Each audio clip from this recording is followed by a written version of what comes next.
The Fisherman and the Curse of the Atlantic Waves. Cinematic scene breakdown. Scene 1. The quiet fishing village. The small fishing village of Akanli rested quietly along the edge of the vast Atlantic Ocean. Wooden fishing boats lay scattered across the golden sand, their nets drying under the warm sun. For generations, the sea had provided everything the villagers needed: fish, trade, and survival. But the ocean was not just water to them, it was alive.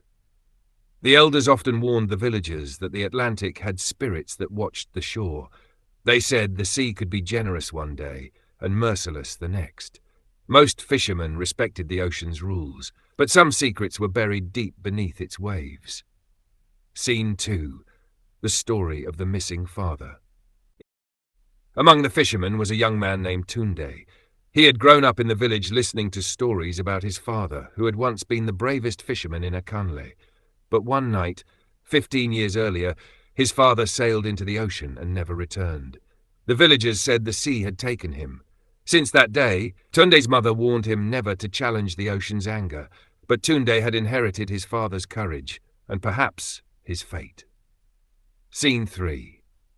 The village warning image. One evening, the elders gathered around a fire near the beach. The ocean roared loudly in the darkness. An old elder spoke with a trembling voice. "Never sail when the moon hides behind the clouds," he warned. "The spirits of the ocean walk the waves on those nights."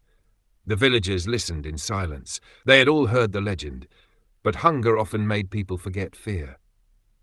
Scene 4. Hunger in the village. For weeks, the fishermen had returned with almost nothing. The nets came back empty. Children went to sleep hungry.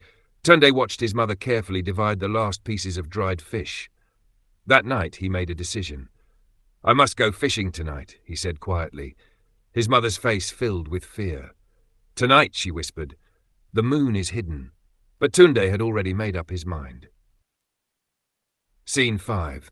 The forbidden night image. The night was darker than usual. Thick clouds swallowed the moon. Tunde pushed his wooden boat into the water, ignoring the whispers of the villagers watching from the shore. The ocean was strangely calm, too calm. As he paddled farther away, the sound of the village slowly disappeared behind him. Only the endless black ocean remained.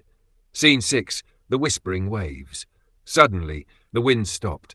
The ocean became silent. Then Tunde heard something strange, a whisper. Soft, distant, carried by the water. "Tunde." His heart began to race. He looked around the empty ocean. No other boats were near him, but the voice came again from the waves. Scene 7. The rising wave image. The water beneath the boat began to glow faintly. Then the ocean moved. Behind Tunde, a massive wave slowly rose into the sky like a living wall of water. Inside the wave, shadows twisted and moved. Shapes like human figures formed within the water. A thunderous voice echoed across the ocean. "Your father stole from the sea, and the debt remains." Scene 8. The ocean's judgment image. The ocean suddenly exploded into violent waves. Something powerful grabbed the side of Tunde's boat from beneath the water. The boat tilted dangerously. The sea was pulling him down.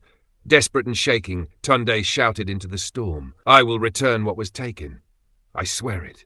The ocean froze. For a moment, everything became silent. Scene 9. The necklace of the sea image. Slowly, something rose from the water beside the boat. It floated gently on the surface.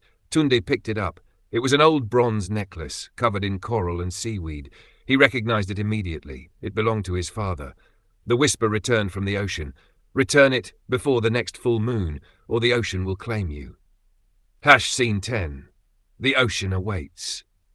Image. By morning, Tunde stumbled onto the shore of Akanle village. The elders gathered around him silently as he showed them the necklace. Their faces turned pale. One elder whispered slowly, "The ocean spirits have awakened." Tunde looked back at the endless Atlantic waves crashing against the shore. He now understood the terrible truth. If he failed to return what his father had stolen, the ocean would come for him. And next time, the waves would not let him escape.